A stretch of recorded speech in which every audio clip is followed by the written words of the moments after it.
Boa tarde, eu sou a professora Regiane, professora de Geografia. E o nosso tema, o tema da nossa aula de hoje é o solo.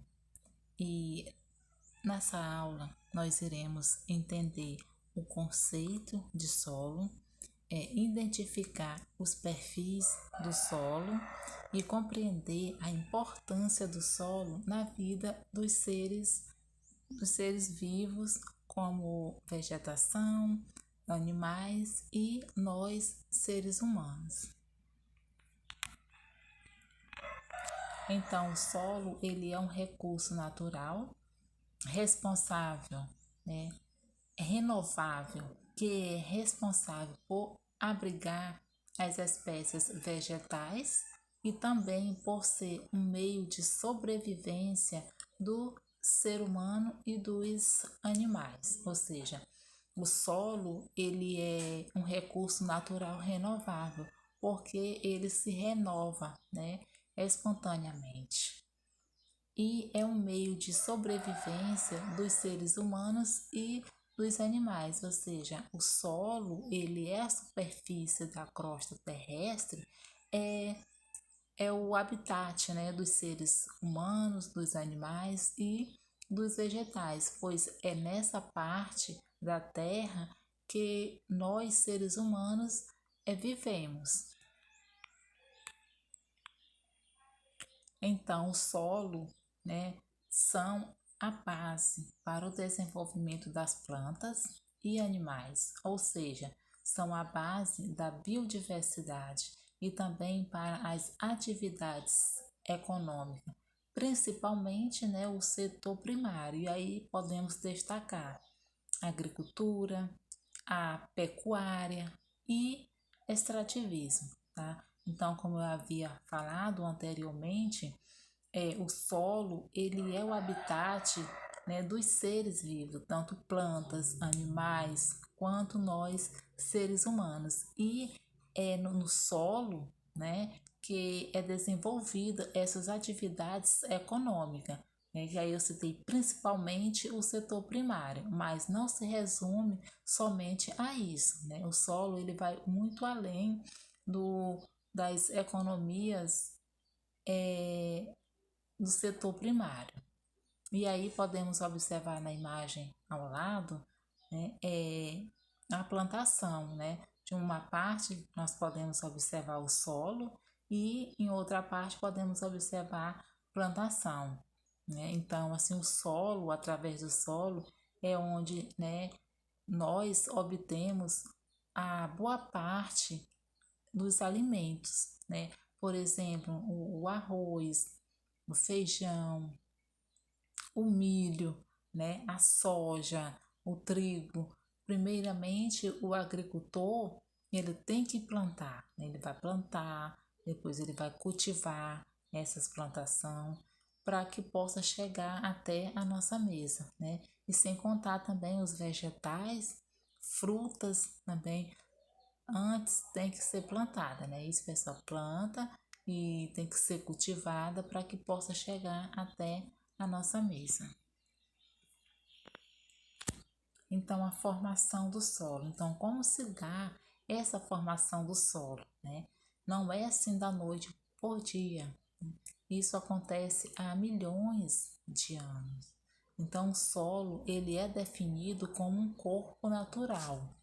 É composto por substâncias orgânicas e inorgânicas, presente na superfície terrestre e oriundo da desagregação das rochas, que essa desagregação das rochas é chamada de intemperismo, né? E o que é o intemperismo?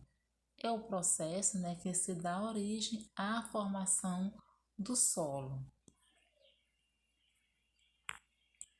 E aí, como eu havia citado anteriormente, né, a formação do solo, ela não acontece da noite por dia, e sim há milhões de anos. E existem alguns fatores, né, os principais fatores que podem contribuir para a formação do solo. E aí podemos citar como o clima, né, a atividade biológica ligada aos organismos vivos presentes no lugar de origem do solo. Então, o tempo também é um desses fatores, a hidrografia e a topografia da área. E aí eu coloquei a imagem, né, diferentes imagens do solo com diferentes coloração. E aí, na primeira imagem do lado direito vocês podem observar, né, a coloração assim mais clara, mais parda do solo. Na segunda imagem vocês podem observar que há colorações, três tipos de coloração diferente. A primeira ela é mais escura, a segunda ela é um pouco mais avermelhada e a terceira é uma cor assim mais parda.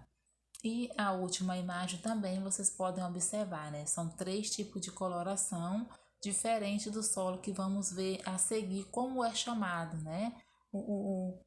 A diferentes camadas e perfis do solo. E aí as camadas dos solos, como é chamado, ou perfis do solo, e aí vocês podem observar na imagem as diferentes coloração do solo. E aí temos, né, onde está a plantação, é a superfície terrestre, né, onde vocês podem observar aqui a plantação, a vegetação. E aí temos o horizonte O, né, em seguida o horizonte A, que é a parte mais escura. Depois podemos observar o horizonte B e o horizonte C, e em seguida a rocha mãe. E vamos ver cada um desses perfis.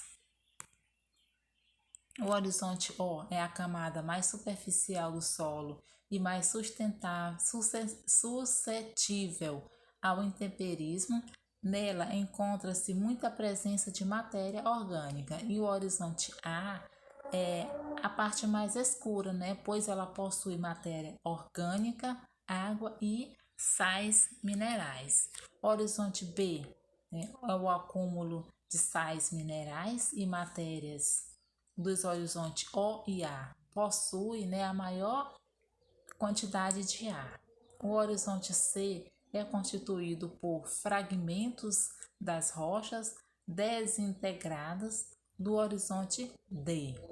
O horizonte D ou R, como é chamado, é a rocha matriz, ou seja, a rocha mãe do solo.